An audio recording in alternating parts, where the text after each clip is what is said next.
బయట వెదర్ ఏమో -13 -11 ఉంది. పక్క పొంటున్న పార్వతి ఏమో సగం గడ్డగట్టింది. అసొంటి సిచ్యువేషన్లో చూడుర్రి, ఏలు పెడితే ఊసిపోయేంత వేడి నీళ్ళు. ఇది ఎట్లా వచ్చింది మరి?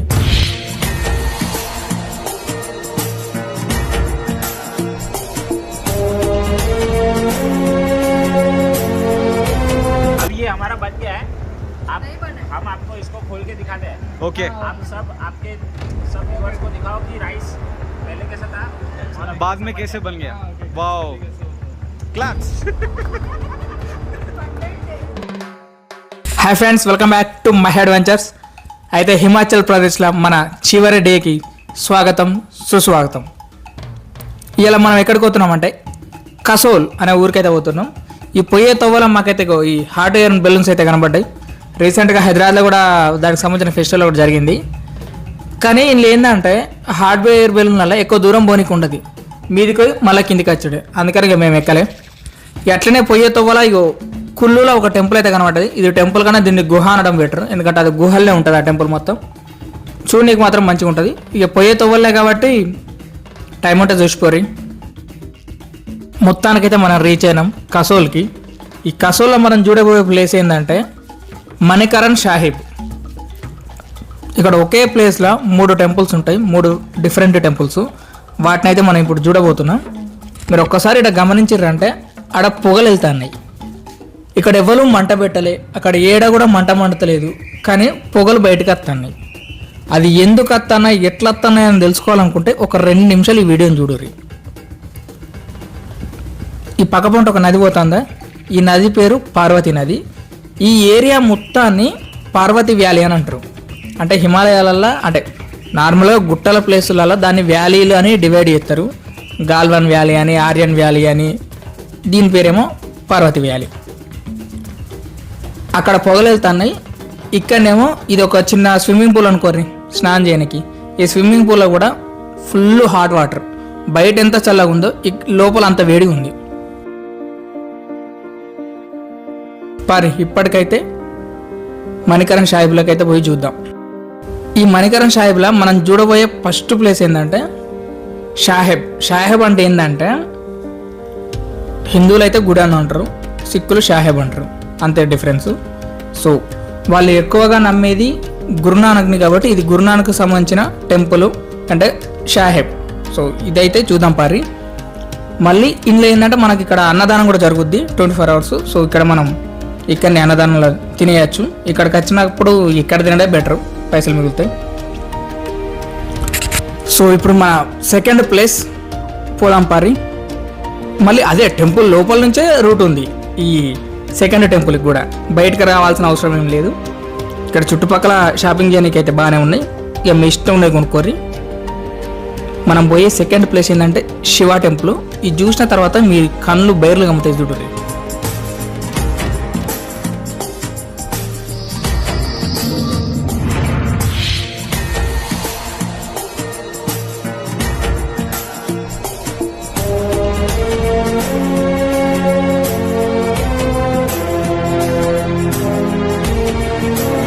Hi friends, welcome back to my adventures. అయితే ఈరోజు మనం వచ్చేసాం మణికరణ్ సాహిబ్. సో అంటే ఈ మణికరణ్లో మొత్తం 3 టెంపుల్ ఉంటాయి. ఒకటేమో సాహెబ్ అంటే సిక్కు వాళ్ళ టెంపుల్ గురునానక్, అండ్ ఇంకోటి శివుని టెంపుల్, మూడోది రామ్ మందిర్. సో మన అయితే ఇప్పుడు ఉన్న శివ టెంపుల్. సో ఒకసారి ఇక్కడ హాట్ వాటర్ స్ప్రింగ్స్ కూడా ఉంది.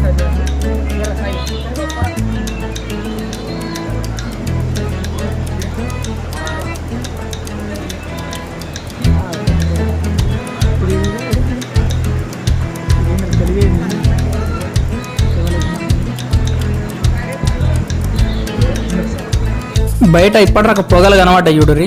ఆ పొగలు ఈ నుంచే వచ్చినాయి శివ టెంపుల్లో ఉన్న హాట్ వాటర్ స్ప్రింగ్స్ నుంచి. ఒకసారి ఆ వాటర్ని చూడుర్రి, అలా ఏలు పెడితే ఏలు ఉంటుందా పీక్తుందా అన్న అంత వేడిగా ఉన్నాయి. బయట ఇప్పుడు -13 degrees చలి ఉంది. నైట్ అయితే ఇంకా తక్కువ ఉంటుంది. ఆ పార్వతి రివర్ ఏమో ఆల్మోస్ట్ సగం గడ్డగట్టింది, సగమే వాటర్ పోతుంది. అసొంటి సిచ్యువేషన్లో ఆ వాటర్ చూడరు ఎంత గరం ఉన్నాయో. అందులో చెయ్యి పెడితే అది ఉంటుందా పీక్తుందా, అసలు తోలు మొత్తానికి పీక్తుంది అన్నట్టు అంత వేడి ఉన్నది. ఇది కసోల్లా మణికరణ్ సాహెబ్లా మనం చూడాల్సింది ఏంటంటే ఇదే. ఈ హాట్ వాటర్ స్ప్రింగ్స్ ఎక్కడికైనా కూడా అదొక డిఫరెంట్ వైబ్ ఉంటుంది ఆ హాట్ వాటర్ స్ప్రింగ్స్లో. మళ్ళీ ఇక్కడ ఈ హాట్ వాటర్ స్ప్రింగ్సే హైలైట్ అంటే దాని ముందు శివుని విగ్రహం పెట్టి చూడుర్రి, అదైతే ఇంకా నెక్స్ట్ లెవెల్. అంటే ఆ వ్యూని చూడడానికి అసలు వేరే లెవెల్ ఉంటుంది ఆ వ్యూ. మళ్ళీ హాట్ వాటర్ స్ప్రింగ్స్లో ఆ కుండలు ఉన్నాయి చూసిర్రా, ఆ కుండలలో ఏం చేస్తారు అంటే అన్నం వండుతారు. మనకి ఇవాళ కాడ షాహేబ్లో అన్నదానం పెట్టిరు చూడుర్రి, ఆ అన్నదానానికి సంబంధించిన అన్నం మొత్తం ఇళ్ళనే వండుతారు. పొయ్యి మీద కాదు, గ్యాస్ మీద కాదు, చక్కగా కుండల బియ్యం వేసుకొని వచ్చి అన్నం వారెత్తారు. అంటే హాట్ వాటర్ స్ప్రింగ్స్లో పెడతారు, అది అన్నం అవుతుంది. అట్లుంటుంది. మళ్ళీ ఇదే కాదు, మనం కూడా మనకు కావాలంటే ఒక చిన్న సంచిలో బియ్యం వేసి ఇస్తారు, దాన్ని అలా పెట్టుకొని ఇట్లా కొద్దిసేపు ముంచినాం అనుకోని, ముంచి కొంచెంసేపు అట్లనే ఉంచితే ఒక 5-10 నిమిషాలకు అది అన్నం అవుతుంది. ఆ అన్నాన్ని మనం తినచ్చు కూడా. చూడరు ఇప్పుడు.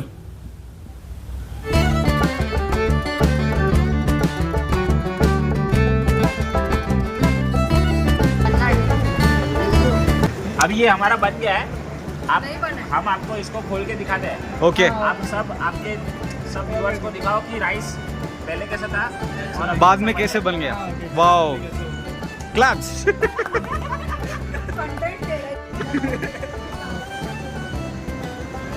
Walnuts are coming here to just boil water. ये देखो बर्फ पे वो दिख रहा है, इसमें से This बर्फ. tourist coming specially from South Africa. South Africa Yeah, doesn't look like. see doing things like that. The things may be similar.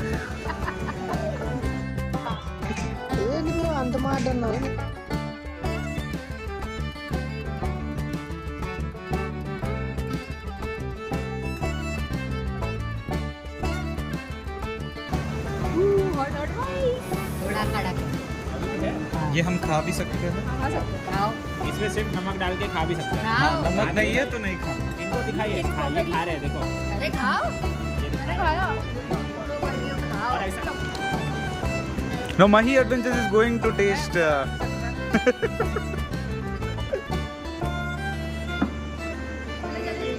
ఇప్పుడు అందరూ వండిన రైస్ మనం ఇప్పుడు తినబోతున్నాం. చూడండి, రైస్ చాలా చక్కగా ఉడికింది. Ah? Ah? Oh my god. Oh my god. మంచిగా ఉడికింది రైస్. సౌత్ ఇండియన్స్ కి ఓకే రైస్ తినచ్చు ఇక్కడ. రైట్. నేనైతే ఇప్పుడు హాట్ వాటర్ స్ప్రింగ్స్ చూడటం 3వసారి. ఫస్ట్ ఏమో యమునోత్రిలో చూసిన, సెకండ్ ఏమో బద్రీనాథ్, ఇప్పుడు ఇది థర్డ్. ఎవరైనా బద్రీనాథ్ కానీ యమునోత్రి వీడియోలో చూడాలనుకుంటే అయితే కింద ఉంటాయి చూడండి. సో ఈ Like, hot share, water springs. subscribe. కూడా చెప్తాను నాకు.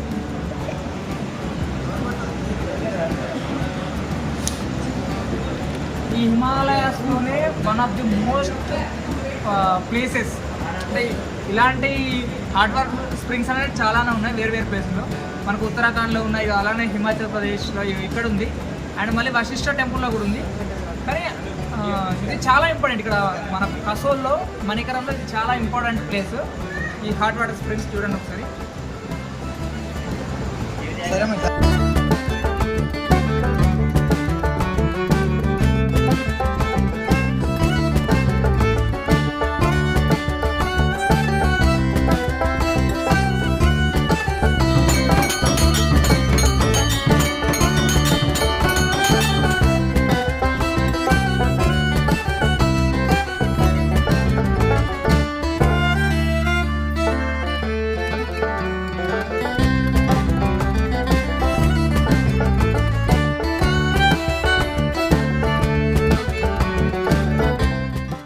ఈ కసోల్లో మనం చూడబోయే లాస్ట్ ప్లేస్, అట్లనే మన హిమాచల్ ప్రదేశ్ ట్రిప్లో కూడా మనం చూడబోయే లాస్ట్ ప్లేస్ రామున్ టెంపుల్. ఈ టెంపుల్లో నాకు బాగా నచ్చింది ఏంటంటే ఈ టెంపుల్ యొక్క ఆర్కిటెక్చర్. ఇది మస్తు అంటే మస్తు పాతగా ఉంటుంది, బాగా ఓల్డ్ది. ఈ టెంపుల్ పేరు కూడా అదే ఉంటుంది, ప్రాచీన టెంపుల్ అని. ఇది ఎంత ప్రాచీనది అన్నది మనం ఊహించుడు కూడా ఊహించలేం, అట్లుంటుంది. మరి బాగా పెద్దగా ఏముంటుంది, సింపుల్గా చిన్నగా ఉంటుంది. ఆర్కిటెక్చర్ మాత్రం మైండ్ వలిగిపోద్ది, అట్లుంటుంది. వేరే అంటే వేరే లెవెల్. ఇది మన హిమాచల్ ట్రిప్పు అండ్ మళ్ళీ ఇవాళ మన కసోల్ ట్రిప్పు. ఈ కసోల్ అనేది మీకు ఎట్లా అనిపించింది అన్నది నాకైతే మీ కామెంట్ రూపంలో చెప్పండి. కానీ మీరు హిమాచల్ వచ్చినప్పుడు మాత్రం పక్కా కసోల్కైతే వచ్చి ఒకరోజు ఉండుర్రి. ఇక్కడ రివర్ పక్కన పొంటి క్యాంప్ స్టేస్ కూడా ఉంటాయి. సో దాన్ని కూడా మనం ఎక్స్పీరియన్స్ చేయొచ్చు. మేము ఇప్పుడు నెక్స్ట్ అదే చేయబోతున్నాం. చూడుర్రి ఎట్లుంటుంది అన్నది ఆ వైబు. ఇది మనాలికి దగ్గరనే ఉంటుంది, బాగా ఏం దూరం ఉండదు కసోలు. సో మీరు మనాలి వచ్చినప్పుడు, మనాలి కానీ హిమాచల్ వచ్చినప్పుడు ప్లాన్ చేసుకోరు 1 డే కసోలా స్టే చేయడానికి. కసోలా జూన్కి ఏమో ఈ 3 ప్లేసెస్ ఉంటాయి. మళ్ళీ రివర్ సైటింగ్ క్యాంపెయిన్ ఉంటుంది. ఇది కాకుండా ఇంకా కసోల్ నుంచి ముందుకోవచ్చు, ట్రెక్స్ ఉంటాయి కొన్ని. ఆ ట్రెక్కులు చేయాలనుకున్నా కూడా మీరు కసోల్ నుంచి ట్రెక్కులు చేయొచ్చు. ఇంకా ఇట్లా చాలా ప్లేస్ ఉన్నాయి కసోల్ దగ్గర చూడడానికి. ఇక అది మీ టైమును బట్టి మీరు ఎన్ని రోజులు స్టే చేద్దామనుకుంటే అన్ని రోజులు అంత మంచిగా ఎంజాయ్ చేయొచ్చు కసోల్లో. సో ఇది కసోల్ స్టోరీ. ఇప్పుడు వైబ్ ఎంజాయ్ చేయాలి.